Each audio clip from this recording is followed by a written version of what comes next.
Gachi gang. Good morning, guys.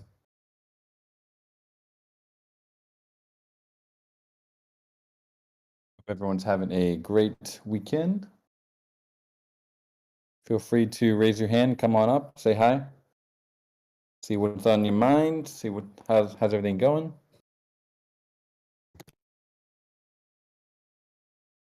You guys probably saw today that we shipped the leaderboard.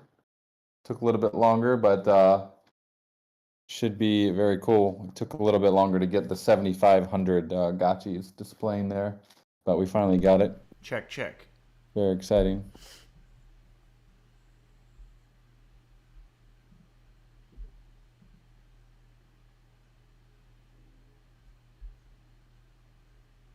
Hey there, Anthony. How you doing, man? Good morning.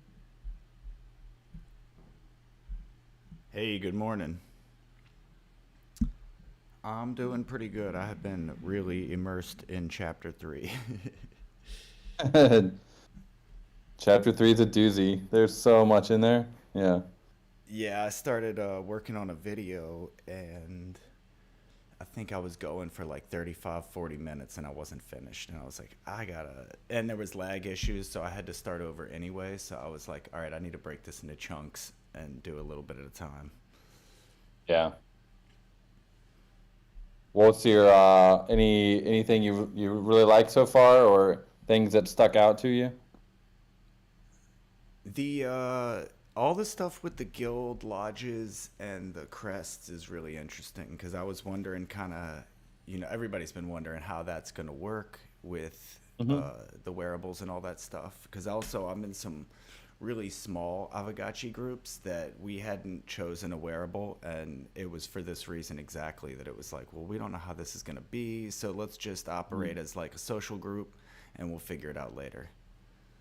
Yeah, I mean the guild channeling is definitely one of the coolest parts of the Gotchiverse, but it's also a part where we need to kind of be very careful because it is we if we done right, it really has the potential to be like a amazing collaborative social experience.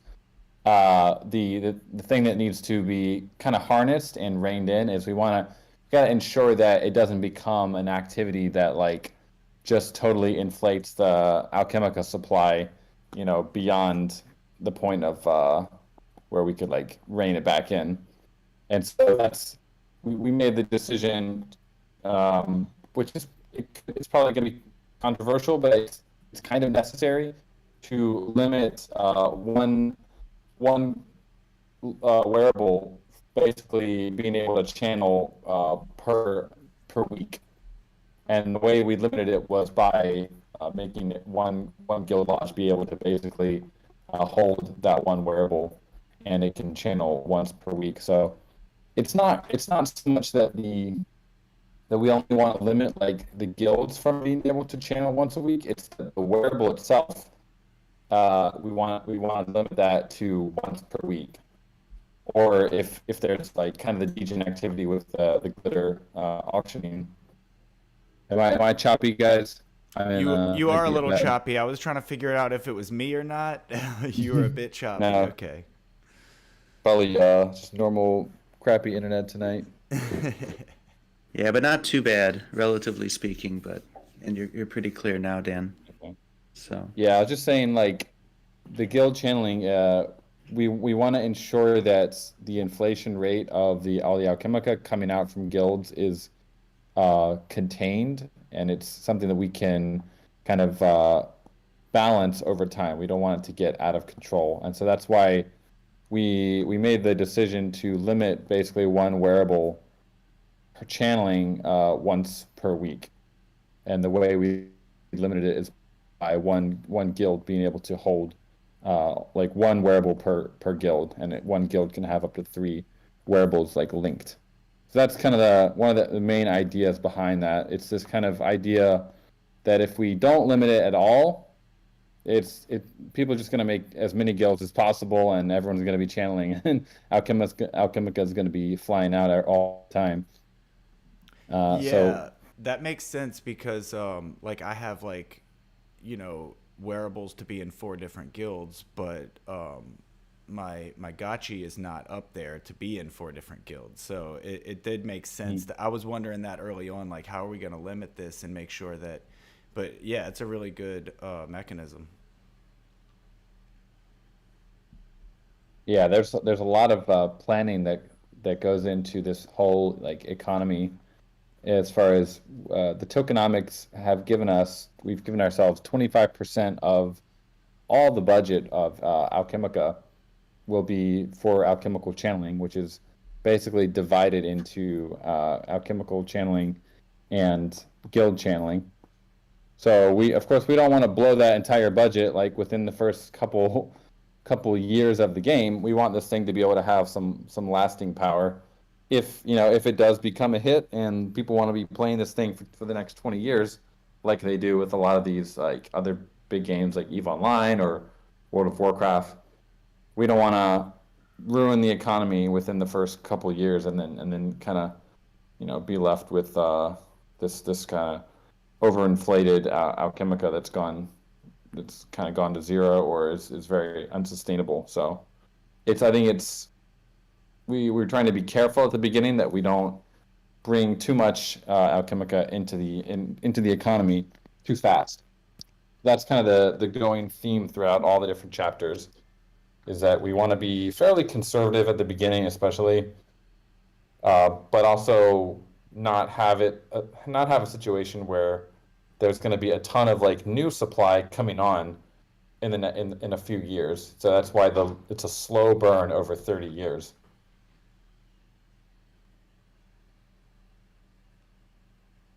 So yeah, we got real deep real quick there, but hope everyone's having a good morning. Yeah, good morning. There is a lot to take in with chapter 3 for sure. There's been a lot of discussion about the wearable modifiers, people kind of feeling that maybe Godlike is too OP with the 200. Some people thinking it's underpowered with 200. Some people maybe thinking it's perfectly okay. So there's a lot of discussion there, a lot of discussion on the auction mechanism and people kind of a fear of getting griefed by by larger players, which I think it's an interesting concern and definitely something we did anticipate, but also the idea behind that is really to have a way where you can have this kind of transfer of power if there's like a guild that's really not performing very well. We don't want one guild to hold on to that power of being able to guild channel forever. That would be like a bad idea. And so you also have these guilds with like 1,000 members in them. You're not necessarily going to be able to harness 1,000 people to go vote on a DAO on chain all the time and to do like a transfer of power. So our proposed solution is more economical, where you could let the market figure out who should be owning the crest for what period of time.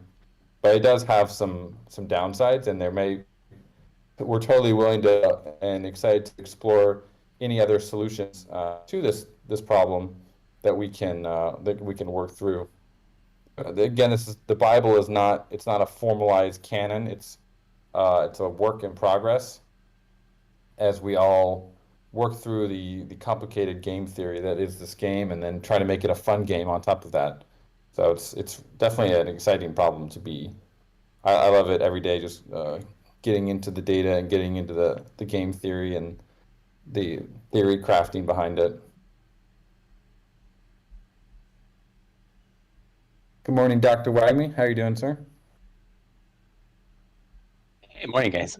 Amazing job on chapter 3. It's definitely my favorite chapter so far. There's so much to unpack and a lot of big questions to come from it. I'm excited to see what the community thinks about a lot of things. As I thought about like the 3-month time frame that you get that crest, 3 months feels like an eternity in crypto. Any thoughts on, as we're trying to get this right and trying to be dynamic with like how we can approach like what's broken or not, doing less than a 3-month time frame for that initial crest purchase? Yeah, so there's a couple other ideas since we put out the chapter 3. I've also been there was like a big community response kind of fear of introducing this potential griefing mechanic. And I've been doing some thinking as well on that idea, and just kind of working out if we were to do it in another way, maybe there's just a way we can do it without having to have this 3 month period of time. But I'd also, before I taint the conversation, I'd love to hear if anyone has any other ideas about any other idea, like mechanics or ways that we could kind of balance the guild wearables out that haven't been discussed or have been discussed on the DAO. Before I give any new thoughts, I'd love to hear what you guys have, if anyone's been saving some ideas for the hangout here. Yeah, I see Andy's idea here in the weekly hangout text chat. What are Pixelcraft's thoughts about the idea of it being discussed in the DAO forum of giving existing guilds a buy for the first 3 months? Yeah, I mean, that could kind of be like training wheels, right? So there are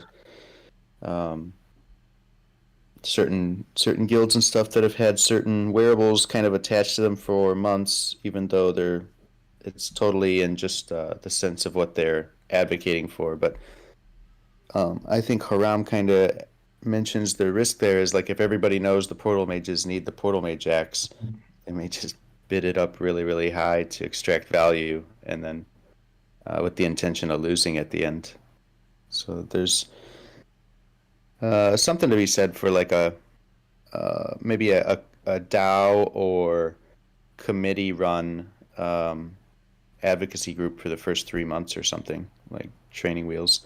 I don't think you could do that forever though either, just run it by a task force, because then those will also get gamed. Like the seats on the task force will eventually be captured. Yeah, it's something we really don't want to introduce any sort of bureaucracy into the process, in my opinion.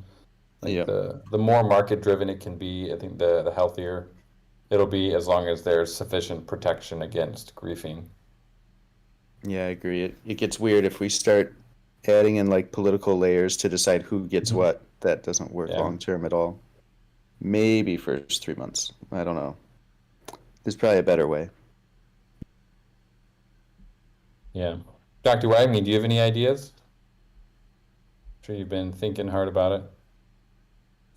One of the things I've been thinking is that there needs to be an opportunity cost if you hold the crest. I think the current structure is trying to do that up front with the GBM auction, but if you were able to, or had to, like, stake Ghost or stake Alchemica for a time period, that would be costly to try to win this. And I've thought a lot about if we should have these as transferable. Like, why can't I sell it? Or if my guild decides that, I was wrong, I need this instead, but now I'm stuck for 3 whole months with this. There's less opportunity for collaboration. So I do think there's more opportunity for griefing, perhaps, if we do make them transferable and sellable. But I thought one way to think about the opportunity cost and how can we create that for people that are trying to win this, to make it costly to hold on to it but not use it. Yeah. So I'll just get into it. I mean, so one idea, an alternate that I was kind of percolating on as we were writing it, but ultimately didn't really get to flesh it out. But I have taken a little bit of time to flesh out another potential idea, because again, the problem we're trying to solve here is really limiting the amount of channels that a wearable can do every period of time. It's not really so much. The guild is kind of just the wrapper for the wearable. I mean, the guild has a lot of other cool stuff around it, but the channeling is really related back to the wearable. So kind of an idea I have here. Love to get some live feedback on it, but it kind of comes back to, if we think of a guild as more of a larger organization, and each Gachi lodge, instead of they're kind of like members of the guild, and any guild can link they can link up to 3 crests, if they have the correct guild level. You could have 1,000 fireball guilds or 1,000 whatever guilds, and basically, instead of an auction where where people are paying up front to get control of the crest for this 3 month period, it would be more of a leaderboard, and the leaderboard would basically be tracking how much glitter this guild, the specific Gachi lodge, and the members of that lodge have spent throughout the week. So it'd be a week period. It could be burning or it could be spending on things. And so this glitter, it could be spent in game. It could be, if you have your guild interior, we could charge in glitter for the decorations inside it. We could charge for cosmetic improvements on basically anything that's really not on chain, but would require some improvement in the game. Literally could be like if you want to spend on a road around you, you want to improve that road, you want to make it faster, or you want to like fix a pothole in it. You could maybe spend some glitter to fix that within the game. And so you could also just like burn the glitter. You could just basically just send it to the money hole. And so every week you'd have this tally of which guilds and which members spent the most.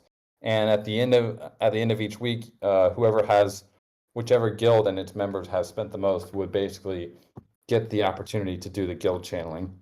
And now you'd have to pay a special attention to preventing people from like spending all their glitter right at the end. So you'd probably want to weight the spending a little bit heavier at the beginning. So guilds who spend earlier in the week would earn a little bit more points on the leaderboard than at the end of the week. And you'd probably need some sort of minimum glitter requirement for each wearable. So if there's only one guild, like there's one Yoroi armor guild, probably no one's going to be competing with them. So you'd have to have like a minimum glitter that you'd need to spend anyway. But the idea here would be you might have like 10 fireball guilds all competing every week to get the opportunity to guild channel. And it's like a friendly competition because you're spending the glitter. You don't have to spend it. You could hoard it until you're ready one day. You think, okay, guys, this is our opportunity week here. Yeah, we're gonna get this week. Yeah, we're gonna take the lead here. So it would still be a competition because I believe that competition is really the only, like a friendly competition is the best way to determine these prices and to determine like how much glitter should be being burned. But instead of doing it up front with an auction, it could be something that's done every week or every 2-week period, whatever it comes down to. Probably a week because that's what we've that's the time limit we've given to the wearables.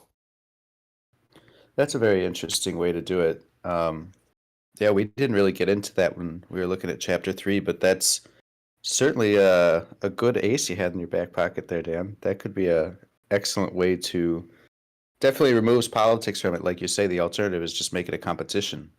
Mm-hmm.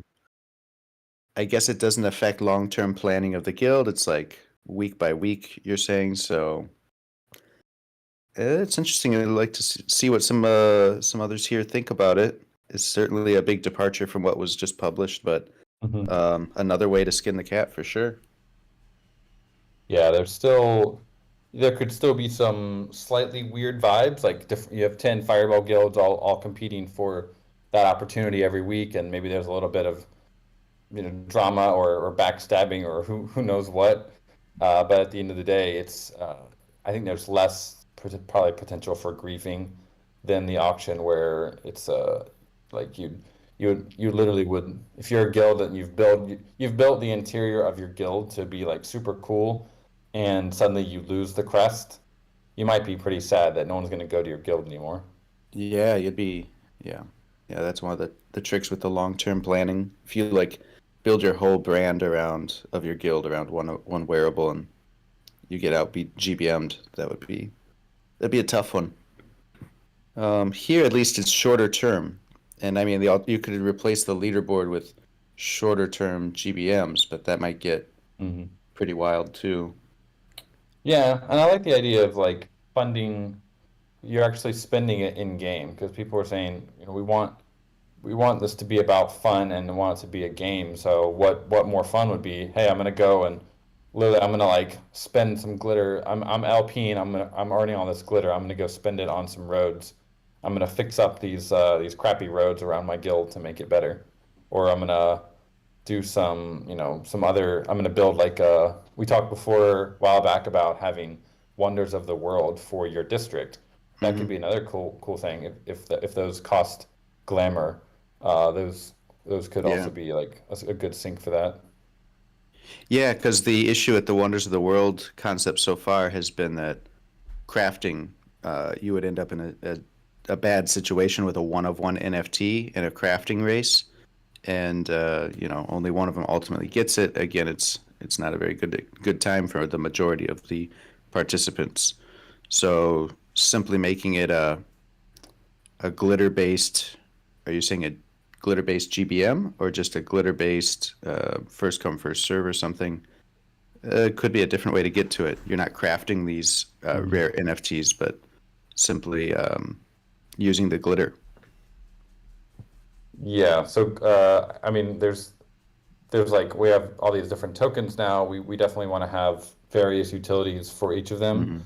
I don't know how much we'd want to take away from that as far as the Alchemica being spent on wonders of the world versus glitter. But the way I think about it is glitter is this token it's a reward token that you're earning basically for just providing liquidity on the GAX. Yeah. You could be taking some IL, of course, but in general, you're basically earning a token for helping protocol liquidity. So some of that token you might want to sell to prevent IL, but some of it you can use it within the game, and that will help you and your guild to get better guild channeling, which is ultimately going to earn more Alchemica for you. So what we're trying to do here is get a virtuous cycle where people want to LP their Alchemica, they want to lock up Alchemica, want to lock up Ghost to be able to earn this glitter that they can then use for various purposes within the game. And also at the same time, they want to spend their glitter on installations and like cool stuff for their parcel as well, which are crafted NFTs. I'm thinking more that glitter would be kind of an in-game currency that would be not like you would deposit it basically in your wallet, and then it would be used for various things inside the game rather than like NFT installations, which are kind of on chain.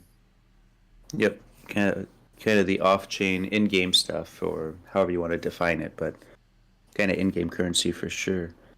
Did you see here in the weekly hangout we got a couple interesting responses from people? You're all welcome to come on the voice chat, of course, but if you cannot, I see like Occam Schick here, which is an amazing name, by the way. Yeah. Said one solution could be having the items have some sort of voting power. If the guild has over 51% of the wearable votes, they can purchase the rights to the item. It's got some thumbs up here. That seems like it wouldn't. Maybe a misunderstanding, but that just comes down to who buys the most of those wearables, right? So it's just majority, a simple majority mechanism, which would lead to, I mean, it's just whoever can buy them. So that doesn't help. Yeah. It helps small guys. I like what you said before about the competition, because I think something that I don't see enough people talking about when they're talking about traits and all these other things is the teamwork aspect of these things and how you want to have a well-balanced team and better coordination. So going with that competition model makes it to where the people who play together the best will have a better chance than others. Yeah, really. It's like if you had 10 fireball guilds and every week all 10 of you guys are competing to see who can spend the most glitter in the scenario I described here, that would be, it's like ultimately, obviously, it's who is earning the most glitter by LPing, but some of it, you might have some guilds or some guild members that earn it and they dump it. You might have also some guilds and their members that earn it and then they spend it in game, which then benefits the economy and then prevents them dumping on the market, and then they are reaping the benefit from being able to guild channel. So the idea, the core idea here is that we want guilds which are going to be some of the largest and also the most organized and also potentially the most value extractive organizations and entities in the game to have a strong incentive not to just earn and farm and dump their Alchemica on the market, but to have a good reason for locking it up because they know by doing that they're enticing themselves to have future rewards. I see we've got Hefe who's joined us and also dropped some stuff in the chat. One final or follow up on what you just said, Dan, and then I'll pass it to Hefe and see what he thinks. Is that would actually help complete the circle, what you just described, in terms of, all right, we're all getting together to channel. For what purpose? We're doing this social channeling just so we all get a little benefit and then we can run off and do our own thing and dump. Or we're all social channeling and maybe certain guilds will, one of the 10 fireball guilds, they'll get really well organized and say, hey, look, whatever we social channel today, gather it up. We're putting it in our DAO treasury, our lodge treasury, and we're going to continue to use this social channeling to maintain our superiority in the fireball sector, or however it may be. But I could see it playing out that way, where now the lodges have a purpose of something to compete for, basically. So that's pretty exciting. And they still have that purpose. Yeah, it's just one among many others, but that would be a pretty good one.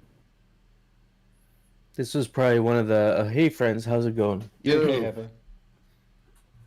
Yeah, it's been good to come back to these hangouts. It's been I think a couple weeks, but I'm in school right now, so I have to prepare. Like I have class right after this hangout, so so that's why I haven't been around. But I thought I'd actually jump in here because chapter 3 was probably my favorite chapter. I think out of all the ones that have been released so far, especially because it has to do a lot with the guild mechanics.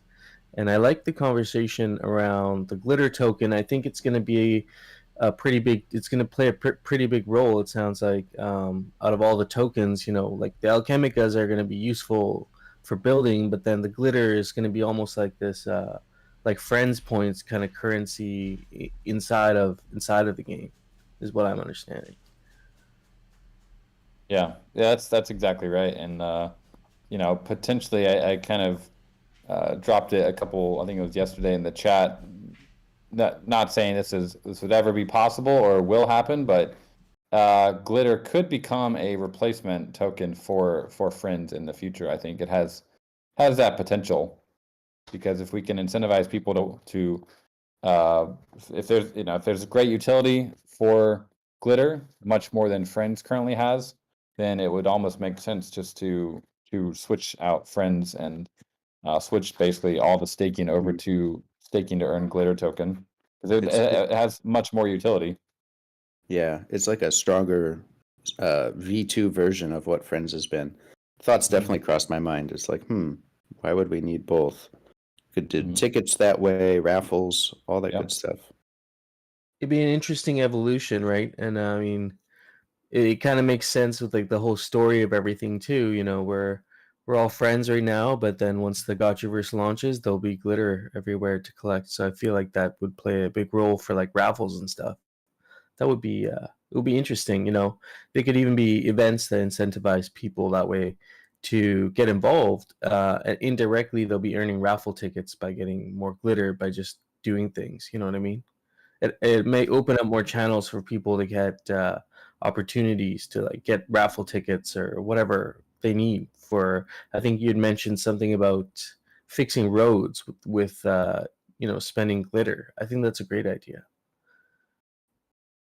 Yeah, like we've talked before about DAOs having the ability to have their own treasury. Like each district would be a DAO, but what if each Gachi Lodge was its own? Like what if they had a budget as well and they could make impactful changes on the world around them? They could say, we're going to have high-speed techno roads that you go 2 times faster in our district or in our Gachi Lodge area because we've invested into our area around us.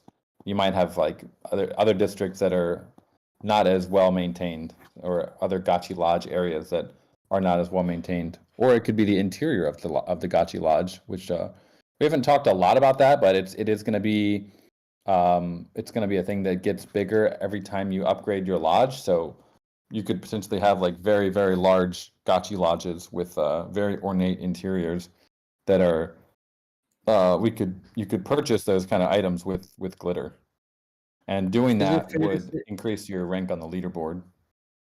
is it fair to say that, to build these like grand lodges, the higher level lodges, have them all decked out with stuff and get them to the higher levels, it's probably going to take like a significant amount of Alchemica to get there. From what I was reading from the recipe book, it seems like it's going to be, it's almost like if you want to have a level 7 to 9 lodge in a short period, you're probably going to need a lot of glitter tokens, and you're probably going to need your guild, like you said, to channel together frequently and probably put most of that into the treasury so you can build at least one of these things, right? It seems Right. like they're not going to be so easy to build for higher levels anyway. Yeah, exactly.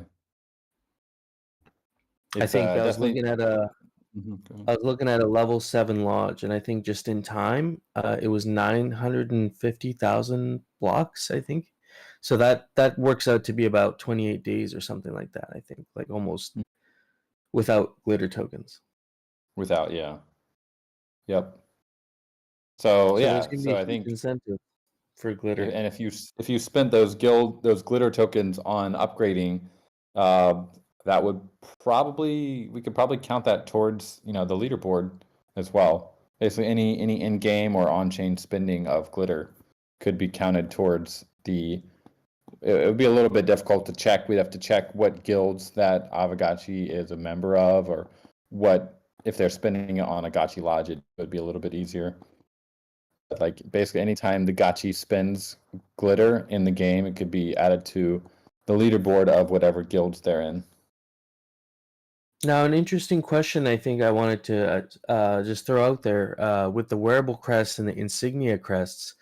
I think something to maybe just think about is like, do we want, like we have a bunch of guilds that are established today, and we're gonna have more people joining the Gotchiverse later. Do we want to have more opportunities later for people to join with smaller guilds and create a bunch of smaller guilds everywhere, or do we want the current guilds to kind of continue to get more established and then have Mhm. people kind of funneled into those guilds as they're joining, because I think Mhm. the way we design the wearable crests and the insignia crests, well, more so the wearable crests, will probably impact how guilds get formed, right, as the game kind of starts to pick up.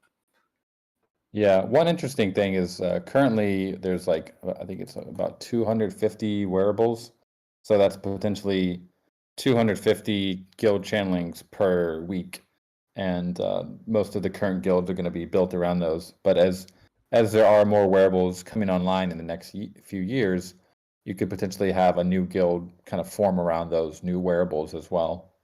And again, with the approach I was going over here earlier of the leaderboard, you could have a new guild sprout up from nowhere, and it could be all the same people joining it, but they invest a lot of liquidity into the LP, and they're able to get a lot of glitter, and they could totally steal guild channeling away from another guild just for that week, and then the other guild would have to react to it. They'd have to say, "Oh no, this these guys are taking our cheese. We got to go get it back, guys." And it would be a friendly competition at that point. I mean, it could get not Competition's good. friendly, but Yeah, some competition's good. It's good to have a little bit of tension, right? A little bit of hmm give and take or win and lose, There has to be that. yeah, Um, yeah, I mean, so with the wearable crests, I think you were saying frequent auctions. I think frequent auctions would be another interesting way to do it, because a lot of guilds do have multiple wearables that they Mhm. have kind of hoarded over the last couple months. I think the bazaar has seen a lot of activity in the last bit, just from a lot of items getting moved around. So I'm assuming a lot of guilds don't just have one wearable. Maybe they have a couple different wearables, but um, that could be one way for people to kind of hold maybe multiple wearables for their guild, and maybe guilds go with a theme of wearables rather than like one wearable. In that case, they might go with like, an archery theme and have a bunch of like archery related wearables that they try to get crests for, instead of just like having one feathered cap or something, for example.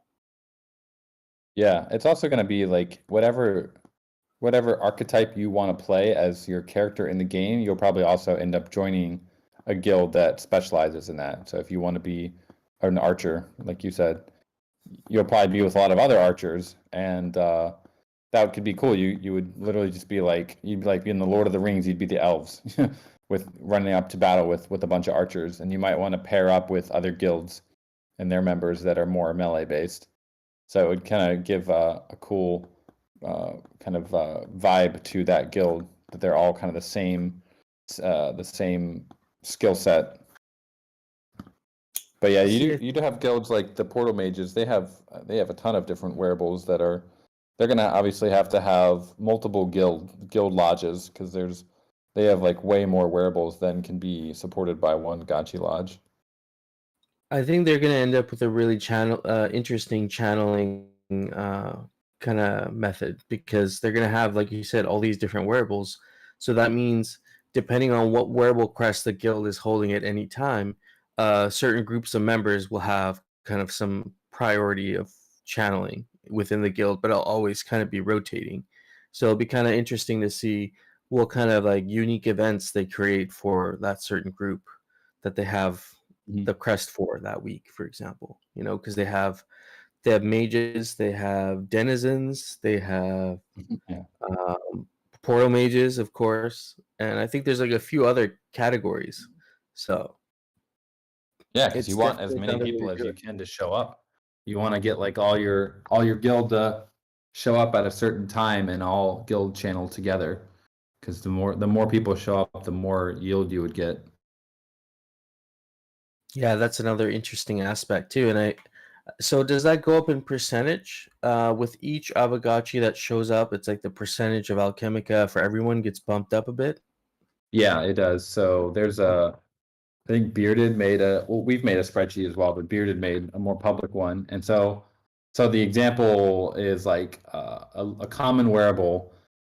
I think it starts at 20, and then so if you have one Gachi, you get 20 FUD. If you have two Gachis, you're gonna get 20 FUD plus 20 FUD plus, I think it's like 0.02. So that the second Gachi that comes there gives you a 0.001% boost on your base rate. And so every time you get an additional Gachi, you're getting that base rate time multiplied by the exponent of however many Gachis there are minus 1. That's kind of the formula, and the formula is in the document, the Bible, if anyone wants to look at it. Pretty simple. It's just you just loop through it.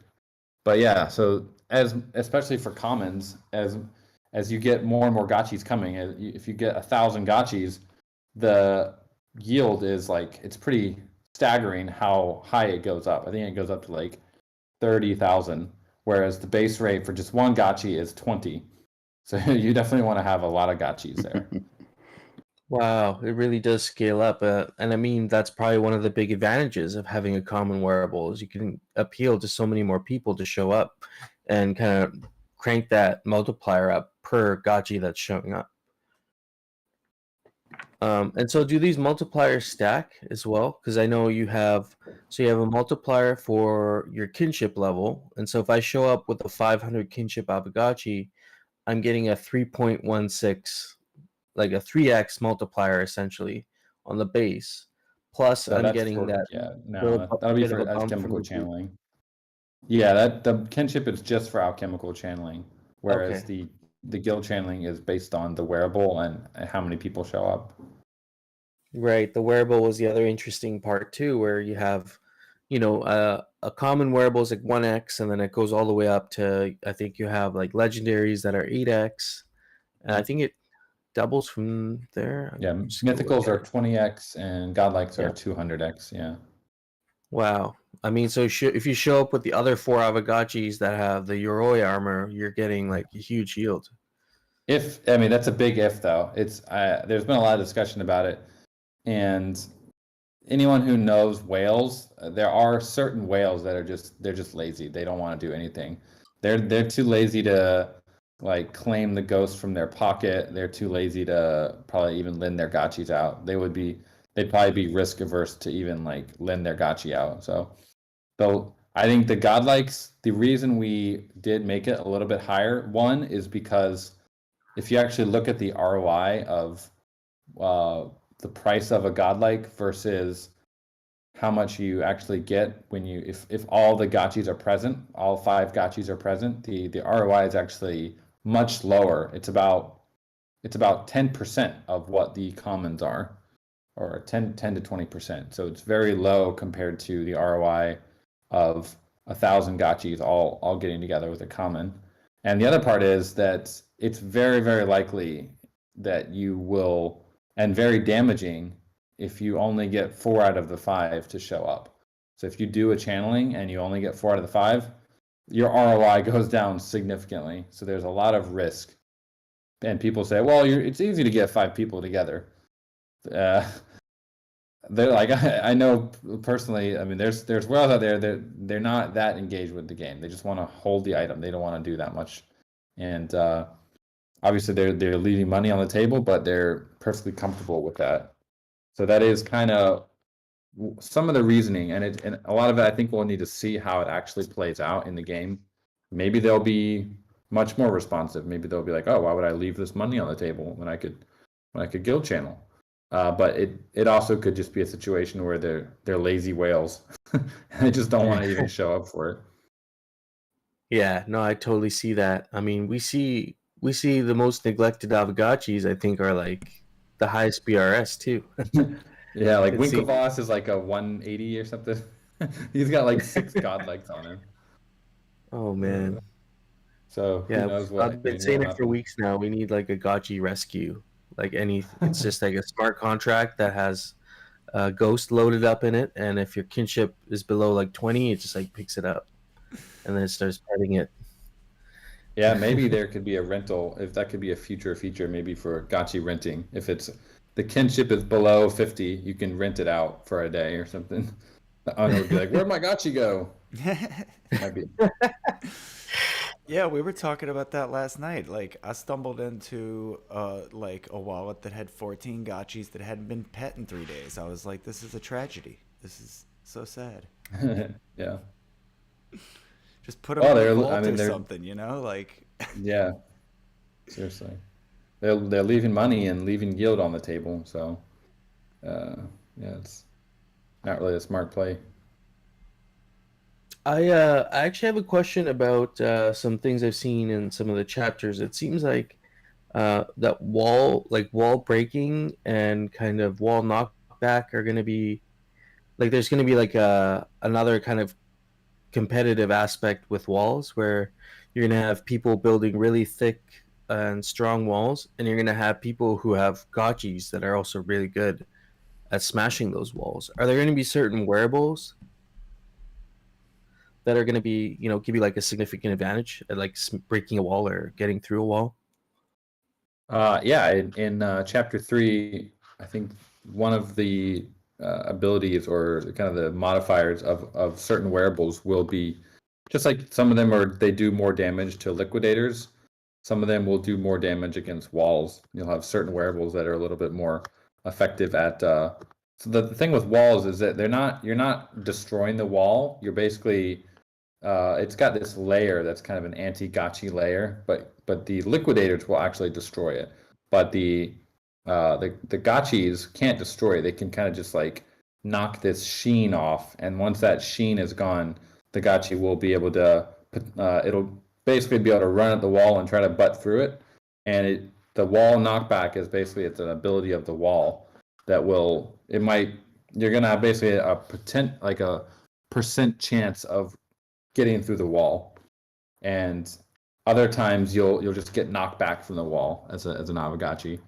So you'll have to basically, if you can do damage to the wall and get rid of the sheen, the crystals on top, then you can run through it quickly without like too much RNG chance of getting knocked back. Then you'll be able to get into the parcel. Those are kind of the 2 steps that you'll have to take. That's so interesting. That's gonna be so fun. I mean, I'm definitely gonna have like a demolition Gotchi that's gonna be running around and just causing trouble, but nobody's gonna know who that is. So Yeah.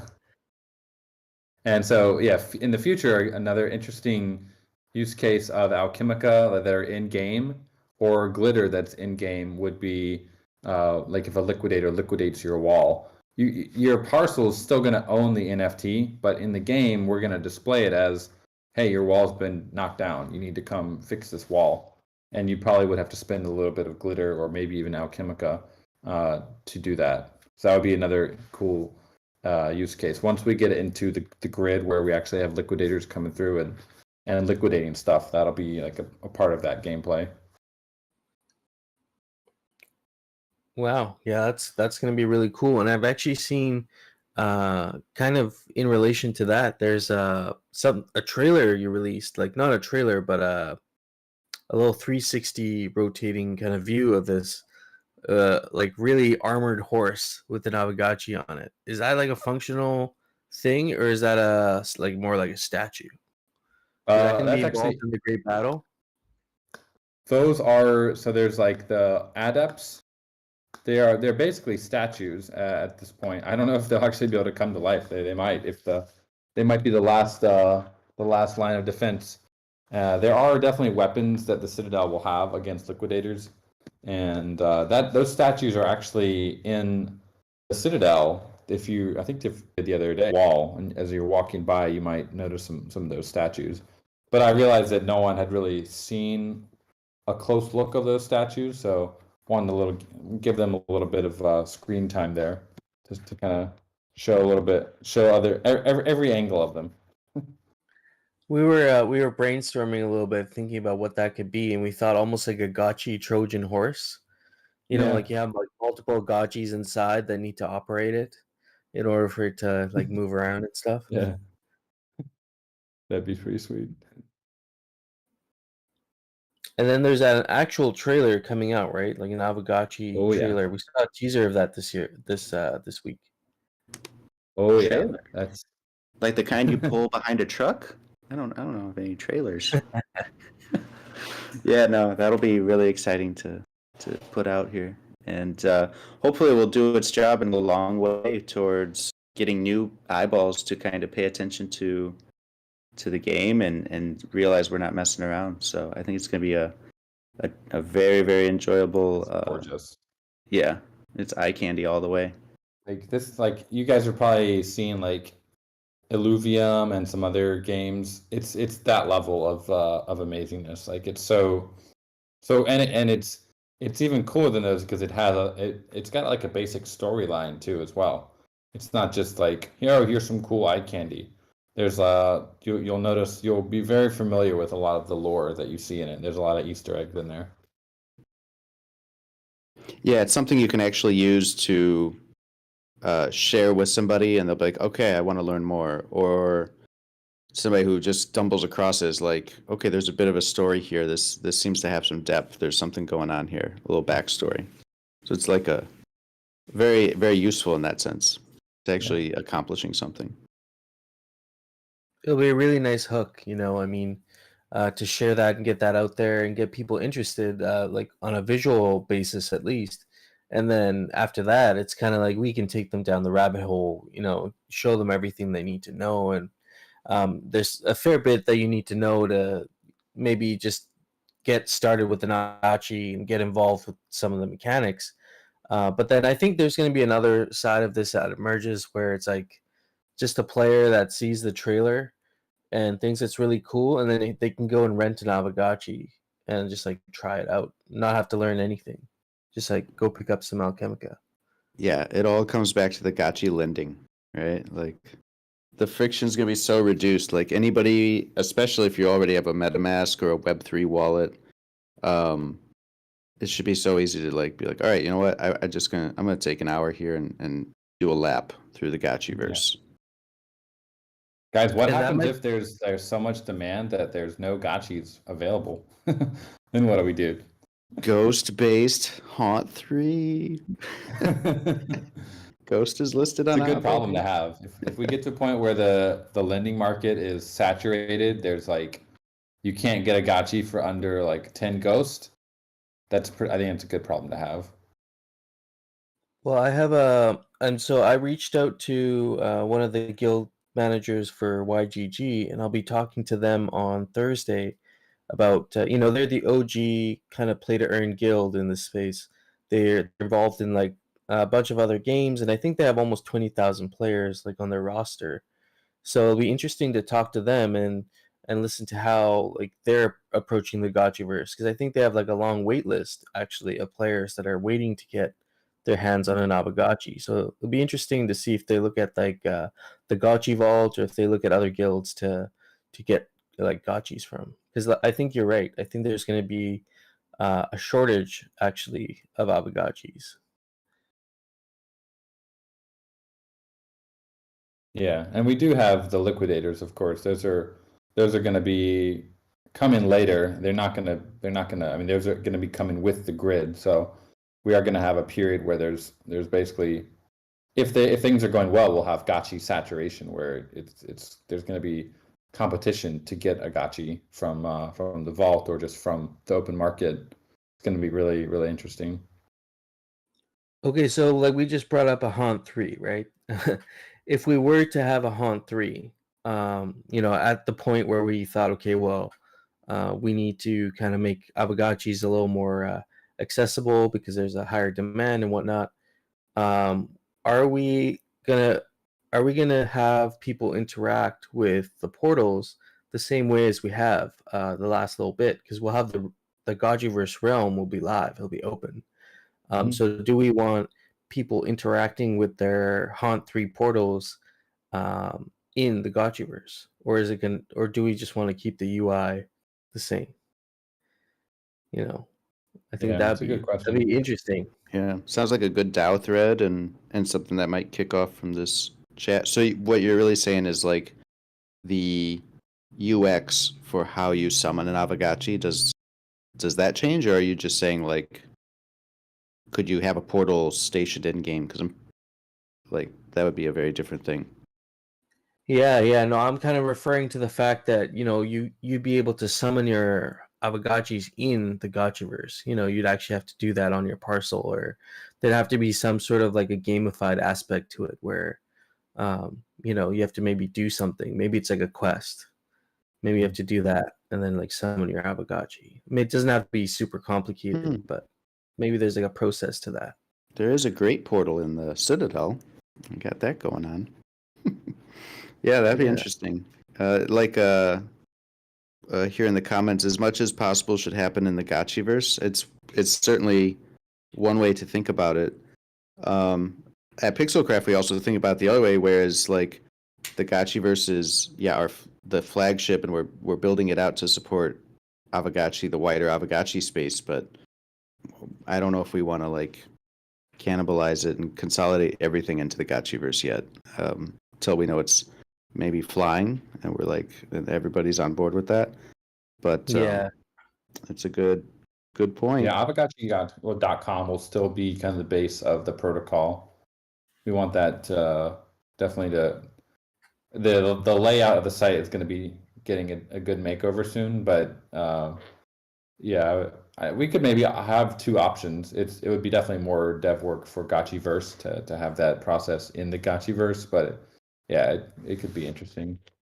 Especially if you argue that it could be very beneficial for onboarding new players, whether it be Gotchiverse players or like there could be a case to be made there. If it was Ghost specific, that would also change things. That so far every time, right, it's random and you get all the different collaterals. I know earlier, maybe a month ago, there was some talk about like a mini Haunt 3. So the parameters of all this stuff is up to the DAO, really. But it could be, if it was like Ghost only, I could see a situation where it might be easier to access and stake the AM Ghost, and then it'd just be a generation of ghost themed Aavegotchis. I don't know. There's so many ways to do it. Yeah, so many great ideas around that. I'm stoked to, I'd be up for a Haunt 3 when the time is right. I think we're kind of on the edge where I think we're going to get mass adoption just from at least from the more immediate like crypto community, and then probably so on after that. Once it becomes pretty apparent for people that they can just rent an Aavegotchi and just it's very low risk, and you can just like learn more about the game that way. I had a question, but it's escaped me now. I see a lot of people. There's an interesting question to address here, which is there's a lot more parcels than there are gotchis, and yet each gotchi can only channel once every 24 hours, and so there's going to be altars out there that aren't going to be able to do alchemical channeling. Now that doesn't mean that the parcel itself, like, it can't be harvested. You will need a gotchi to harvest that parcel, but I think I guess the main problem that people are mentioning here is that you might not be able to channel Alchemica. And I would say it's really not that big of a deal, because the amount of Alchemica you're getting from alchemical channeling, it's really not that significant until you get to the very, very high kinship amounts. Like if you're a 50 kinship gotchi, you're earning 20 FUD, 10 FOMO, 5 alpha, 2 KEK per channeling. Compared to, that's going to be useful early, but that's not going to really make a huge difference once you have like a couple harvesters harvesting. You're really not going to miss that 20 FUD, that 10 FOMO. So I guess that's my answer to that. It's the alchemical channeling is not meant to be for each altar on each parcel. It's meant to be it's a gotchi UBI. It's not a parcel UBI. And that's kind of I think we've been pretty consistent with that the gotchis are getting alchemical channeling. Mm-hmm. If we do it per parcel, we would have to nerf the amount of yield that you're getting per channeling significantly, because otherwise we're going to go way past our budget very quickly. And again, it comes back to this principle of we have to be fairly conservative with the yield while still making it attractive to the crypto degens out there. But we don't want a situation like some other crypto tokens that we've seen with play to earn games, where they launch it, they don't really have a lot going on, and it just goes to basically zero in the first month.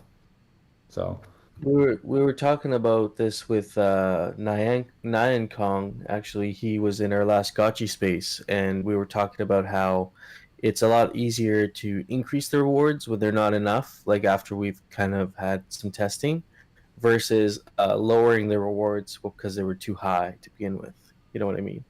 Mm-hmm. And another aspect is, I think something he had brought up is the way he's looking at these things is more along the storyline, to have quests, and kind of like Grand Theft Auto, where there was like an open world ability, but also there was like a storyline you could follow.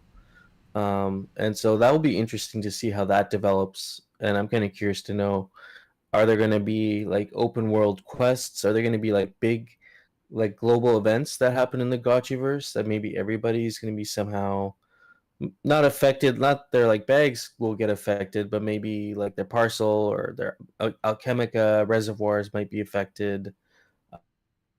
Mm-hmm. I think he brought up an example of imagine you're in the Gotchiverse and you see like a dark shadow or something, and then there's like cracks in the ground or something, and people are wondering what this thing is or what's happening, and it's this big event that people have to get involved in to maybe save the Gotchiverse or something. Yeah, I think that global events like that are super cool, and I would when we are going to be designing stuff like that, and I would say for that kind of event, it would be additive rather than like subtractive. You're not going to have a hurricane that comes and like blows up everyone's reservoirs. because that would just be a huge financial loss, and they would probably They sue wouldn't us. be too happy about that. So we want to do things that are additive, where you can, hey, you come to this event, you can earn something, you can earn a cool NFT or this like badge or Alchemica. But yeah, there definitely will be like kind of events like that. No, that's cool.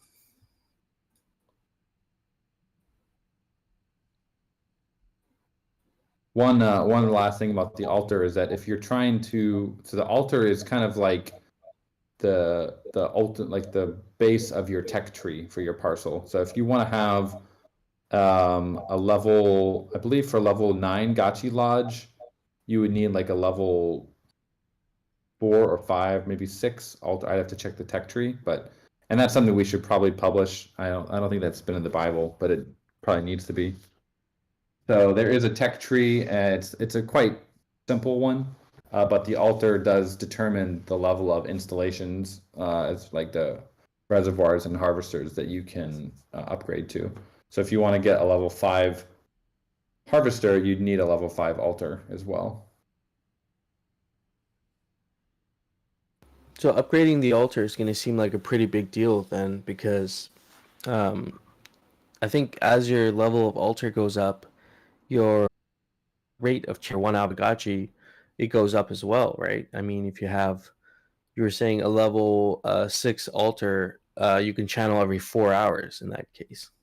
Yeah, like if you have multiple gotchis, you'd be able to kind of cycle through them, play as each gotchi over that 24-hour period. And also the higher level installation, higher level altar will reduce the spillover rate. That's kind of the other interesting part of the altar, is the spillover rate for a level 1 is 50%, but if you get all the way up to level 9, it goes down to 10%. So your Gachi is keeping more of that Alchemica directly in its pocket rather than it being spilled over nearby. Yeah, and I take spillover pretty seriously. Like, I just assume I'm not going to get most of that. Like, Yeah. I really don't know. It'll be different each case, but I wonder what it will average out to. I mean, if you draw a crowd, that spillover rate really matters. Yeah. You do need an altar on your parcel. By the way, the level 1 altar is free, so it doesn't cost anything. You just need to craft it and then add it onto your parcel. But if you want to go up to level 2, level 3, that's where it starts costing a little bit. But altars, they're generally pretty cheap and they're pretty fast, so they're not a huge investment. They're not meant to be a big investment for the parcel owner. The Gachi Lodge is more of the big like social prestige investment. Yeah, and that's what I'm thinking. It's going to take a lot of resources to get some of that stuff going. The altar might be the first thing someone does, but then shortly after that, they might think, well, hey, I'm like spilling a lot of Alchemica. Maybe I should build some walls. And then once they're done building the wall, then maybe a lodge or something like that. I could imagine something like that happening. Yeah, and walls are very cheap as well, especially like lower level ones. A basic wall, I think it's like 10 FUD. It's super cheap. It's a minor deterrent, right? Like a chain link Yeah. fence. Like it's, the guy's maybe not gonna feel like it's worth his time to walk over and grab your 5 FUD or whatever you have sitting Yeah. there. Like if you're a naked like Gachi, you don't have any wearables, you don't have any weapons, it might take you longer than it's worth. You might just be like, screw it, I'm gonna go look for an unprotected parcel. I think all my District 1 parcels are gonna have like a little chain link fence around them. Just That's awesome. a minor deterrent. Maybe the spacious parcel in like District 42 doesn't need anything because it's like nobody goes there right now anyway. So it's like, I don't know. I think maybe the center of the Gotchiverse might be a lot more busier once the game launches, and then maybe as things grow, maybe we get more haunts and stuff. I could feel people venturing out to the outer corners, unless someone builds some really cool experiences on their parcel or their partner parcel, and then maybe that becomes a point of attraction. That could be another way actually to think of it. They're asking, can neighboring parts